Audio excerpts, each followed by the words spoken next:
골로새서 3장 1절에서 4절 말씀 봉독해 드립니다. 그러므로 너희가 그리스도와 함께 다시 살리심을 받았으면 위의 것을 찾으라. 거기는 그리스도께서 하나님 우편에 앉아 계시느니라.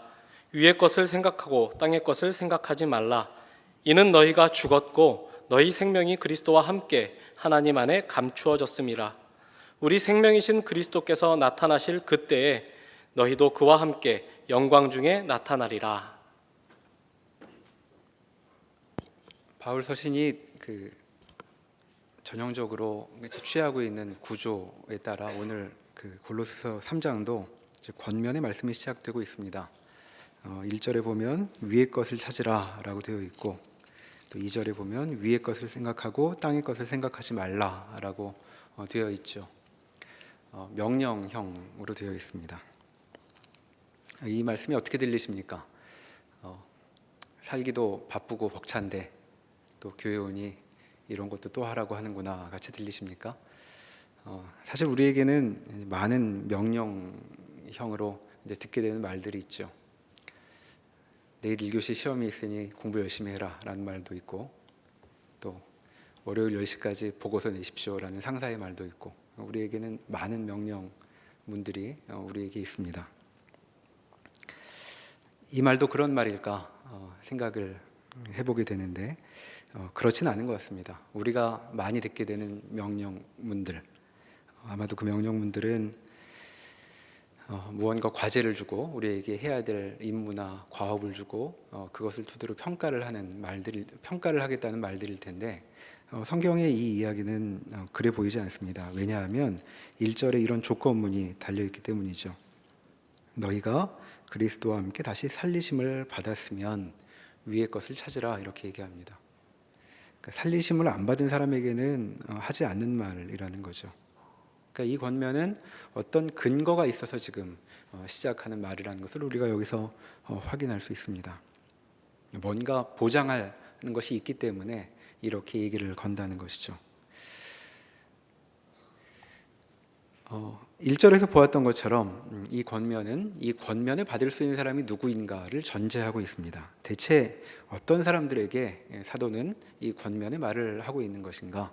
제 앞에 골로새서 1장부터 이제 몇몇 군데에서 우리에게 소개되고 있죠. 1장 13절, 14절 한번 가보시겠습니다. 도대체 이 권면을 받을 수 있는 사람은 누구인가? 거기 이렇게 설명하죠. 13절에 1장 13절입니다.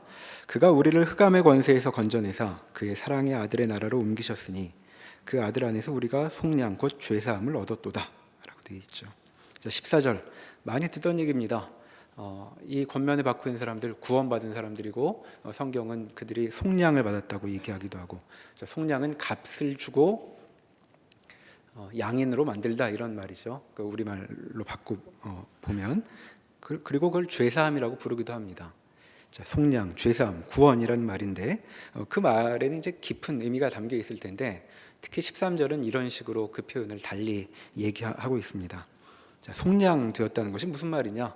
죄를 사함받았다는 것이 무슨 말이냐? 13절에 흑암의 권세에서 건져내어져서 그의 사랑의 아들의 나라로 옮겨졌다라고 얘기하고 있습니다.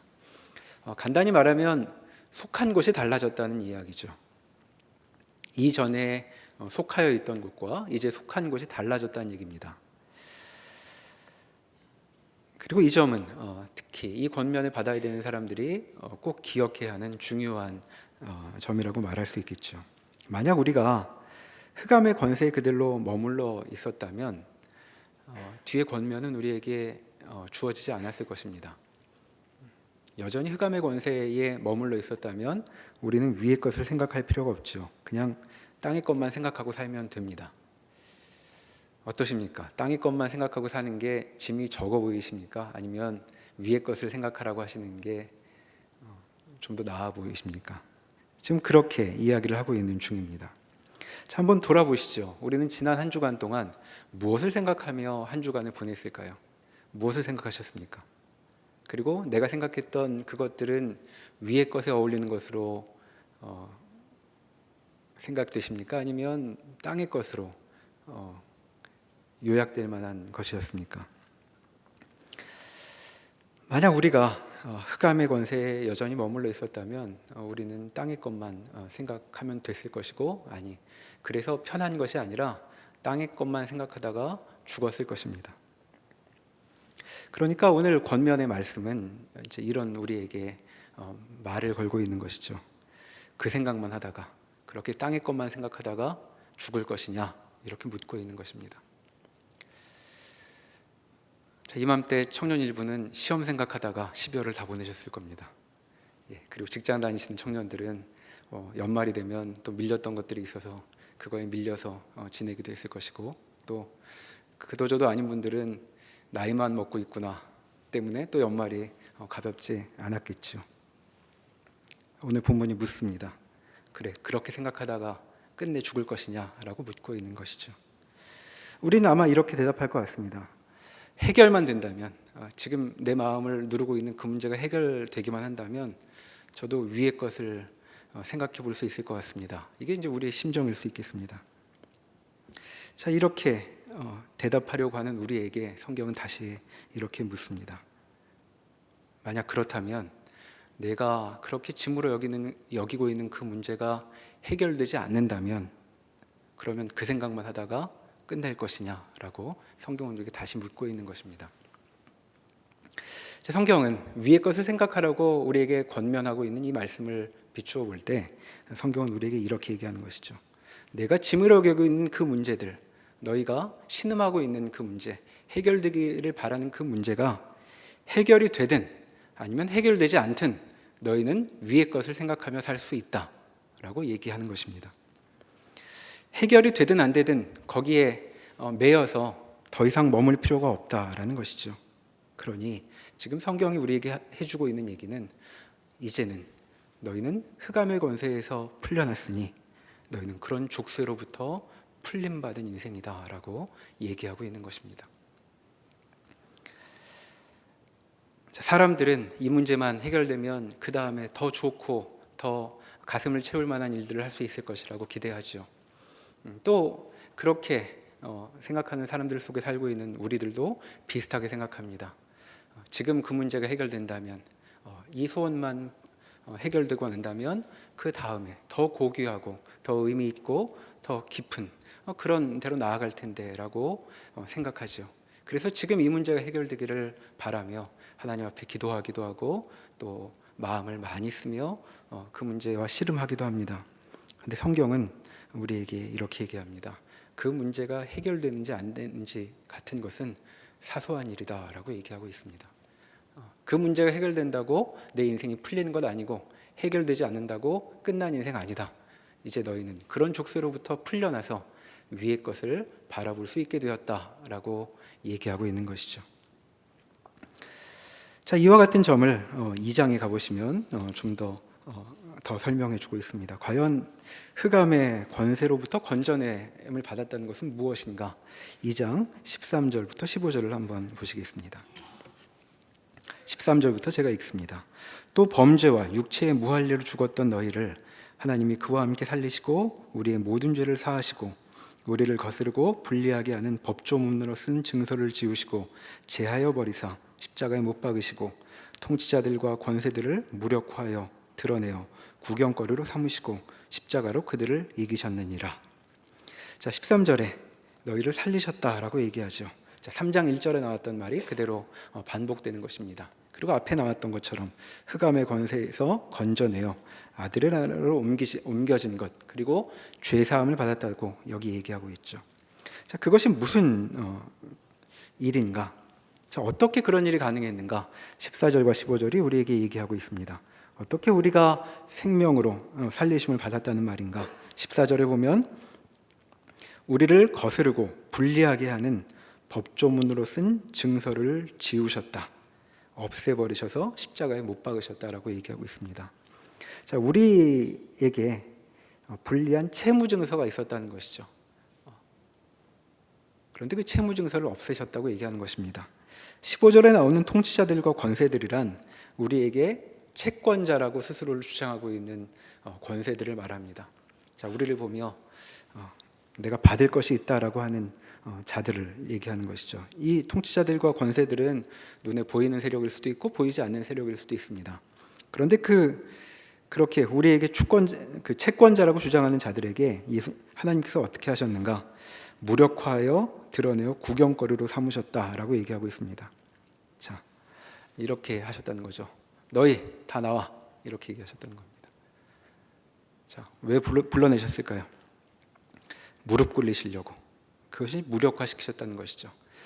자, 우리에게 대해 권세를 주장하고 있는 자들, 이들은 우리 속에 있으니 더 이상 아무데나 갈 수 없다고 주장하는 모든 종류의 권세들을 부르셔서 무릎 꿇리시고 우리를 건져내셨다라고 얘기하고 있습니다. 그저 건져내실 정도가 아니라 우리를 무력하게 만들고 우리를 괴롭히던 것들을 세상의 구경거리로 삼으셨다고 얘기하죠. 자, 권세가 있는 줄 알았는데 아무 권세도 없는 존재라는 것을 만천하에 드러내셨다라고 얘기하고 있습니다. 이것이 지금 예수께서 오셔서 하신 일, 죄사함에 담겨 있는 내용이라고 얘기하는 것이죠. 마치 비유를 들자면 우리가 마치 중력의 작용을 받는 것처럼 어딘가로 이 정도의 삶으로부터 좀 벗어나서 올라가고 싶은데 발목에 아주 무거운 쇳덩이가 달려있는 것 같은 것이 우리 인생이었다고 얘기하는 것입니다. 그런데 하나님께서 오셔서 그 쇳덩어리를 쳐내시고 우리를 자유롭게 하셨다라고 얘기하고 있는 것이죠. 그러니까 더 이상 우리를 속박할 것은 없어졌다라고 지금 이 본문이 얘기하고 있는 것입니다. 우리에게 권리를 주장하던 채권자들을 전부 무릎 꿇리시고, 그리고 우리가 채무를 지고 있다고 써 있는 채무 증서들을 다 압수하셔서 불태워 버리셨다는 것이 그리스도와 함께 다시 살리심을 받았다라는 말을 다시 설명하고 있는 것이죠. 바로 이와 같은 존재들에게 권면이 주어지고 있는 것입니다. 2장 20절에 보시면 그들에게, 이렇게 살리심을 받은 자들에게 이렇게 얘기하고 있죠. 너희가 세상의 초등학문에서 그리스도와 함께 죽었거든 어찌하여 세상에 사는 것과 같이 규례에 순종하느냐라고 얘기합니다. 여기 말하는 맥락은 직접적으로는 이제 예수를 믿고 그리스도인으로 살게 되었는데 그리스도인이 되었지만 여전히 그 이전의 규례들, 아마 유대교에서 비롯된 것도 있고 또 그리스도교와 상관이 없는 규례들을 잘 지켜야 신앙도 지킬 수 있다고 얘기하는, 즉 그런 규례들을 여기 얘기하고 있는 것입니다. 그러니까 신앙이라는 이름으로 요구되는 규례들, 그런 규례들에 너희가 매일 필요가 없다, 너희는 자유롭게 되었다는 얘기를 하고 있는 것이죠. 자, 그러니 그 신앙이라는 이름으로 신앙에 도움이 되기 위한 규례마저도 하나님께서 요구하신 것이 아니라면 자유롭게 되어야 한다고 말씀하시고 있으니 신앙에 도움이 되지도 않는 세상의 규례, 세상 자체가 요구하는 것들에는 더 이상 너희가 속박될 필요가 없다라고 얘기하고 있는 것입니다. 세상이 여러 가지 요구를 하고 있는데 그 요구를 거부하라고 말하고 있는 것이죠. 이것이 바로 오늘 본문에 담긴 권면이 되는 것입니다. 자, 위의 것을 찾으라. 위의 것을 생각하고 땅의 것을 생각하지 말라라는 것. 이것은 이와 같은 존재, 이제 모든 속박으로부터 자유로워진 존재에게 주어지는 복된 선물일 수 있는 것이죠. 자, 우리는 무엇을 생각하며 살고 있을까요? 우리 교회의 분위기를 보면 우리 교회에는 이제 다른 부족함은 있지만 그 속마음과 겉마음이 다르게 하는 말투는 없는 것 같습니다. 아마 여느 교회 같으면 하나님께 영광 돌리겠습니다 라는 말을 하고 실제로는 자기 영광을 돌리는 이제 이런 식의 내용을 담는 경우가 많은데, 이제 우리 교회는 그런 표현은 잘 안 하니까 그냥 내 영광을 구할 때가 훨씬 많은지도 모르겠습니다. 여러분 한번 우리 기도를 한번 돌아보십시오. 도대체 뭘 위해서 우리는 기도하고 있을까요? 무엇을 만족시키려고 기도하고 있을까요? 내 마음을 그렇게 흔들고 있는 것은 무엇입니까? 내 마음을 만족시키겠다는 것입니까? 아니면 하나님의 마음을 만족시키려고 하는 것입니까? 한번 돌아보면 좋겠습니다. 우리는 얼마나 위의 것을 찾고 있는지, 우리 인생에 얼마나 하나님께 마음을 드리려고 하고 있는지, 이 시간 주일마다 나와서 하나님 지난 한 주간을 돌아볼 때 저는 하나님의 마음을 얼마나 기쁘게 해드렸는지 모르겠습니다 같은 기도가 많이 나오는 것인지, 아니면 제 마음은 여전히 곤고했습니다라는 나 중심적인 기도에 머무르고 있는 것인지 돌아보면 좋겠습니다. 오늘 본문이 우리에게 이렇게 말하고 있습니다. 너희는 위의 것을 생각해라. 너희의 마음에 둘 것은 하나님이다 라고 얘기하고 있습니다. 언제까지 그 작은 한 인생에 머물러 내 인생을 어떻게 살까, 또는 내 상사의 마음을 어떻게 흡족하게 할까, 교수님의 마음을 얼마나 만족시켜서 학점을 잘 받을까, 이 생각만 하다 살 것인가, 그런 생각으로 가득 찬 인생을 살 것이냐라고 묻고 있는 것입니다. 너희 인생은 그렇게 작은 것이 아니라 하나님께 마음을 드릴 수 있는 존재가 되었다라고 얘기하고 있습니다. 그리고 그와 같은 권면이 가능한 근거가 3절, 4절에 이렇게 소개되고 있죠. 3장 3절에 보면 자, 위의 것을 생각하라고 말하고 그 이유를 이렇게 얘기합니다. 이는 너희가 죽었고 너희 생명이 그리스도와 함께 하나님 안에 감추어졌습니다 라고 되어 있습니다. 너희는 감추어졌다라고 얘기하죠. 자, 감추어졌다는 것, 하나님 말고는 우리 인생이 뭔지 모른다는 것입니다. 그리고 하나님 품에 감추어져 있기 때문에 어떤 것도 우리를 해할 수 없다고 얘기하고 있습니다. 심지어는 4절에서는 이렇게 얘기합니다. 우리 생명이신 그리스도께서 나타나실 그때에 너희도 그와 함께 영광 중에 나타나리라. 자, 우리가 감추어졌다는 것, 그래서 세상은 우리의 행방이 어디인지 알 수 없을 뿐더러 또 우리를 찾을 수 없는 이유는, 우리를 공격할 수 없는 이유는 4절에 우리 생명이 그리스도라고 얘기하고 있기 때문입니다. 자, 생명이 그리스도에게 있으니 어떤 것도 우리를 해할 수가 없습니다. 왜냐하면 우리를 해하려면 그리스도를 해야 하기 때문이죠. 자, 그와 같은 존재가 우리라고 얘기하고 있습니다. 아무도 우리를 찾을 수 없고 건드릴 수도 없다. 우리 생명을 위협할 존재가 없다고 지금 얘기하고 있습니다. 그러니 우리는 땅의 것들이 우리를 엄습하려고 할 때 우리가 누군지 다시 생각해야 할 것입니다. 자, 많은 것들이 우리의 존재를 엄습하죠. 우리의 마음을 괴롭게 합니다. 자, 주일마다 저도 기억이 납니다. 목사님께서 앞에 설교하실 때는 오늘도 좋은 날이라고 얘기하시고, 그리고 주일은 주님께서 주신 복된 안식의 날이라고 말씀하시는데, 월요일부터 있을 일들이 제 어깨를 누르고 머리를 복잡하게 했던 기억이 저도 생생히 납니다. 그런 우리에게, 그리고 그와 같은 짐이 우리를 괴롭히려고 할 때 성경은 우리에게 얘기하죠. 너희는 세상의 것에, 세상의 요구에 만족시키느라 너희의 인생을 소진시킬 필요가 없다 라고 얘기하고 있습니다.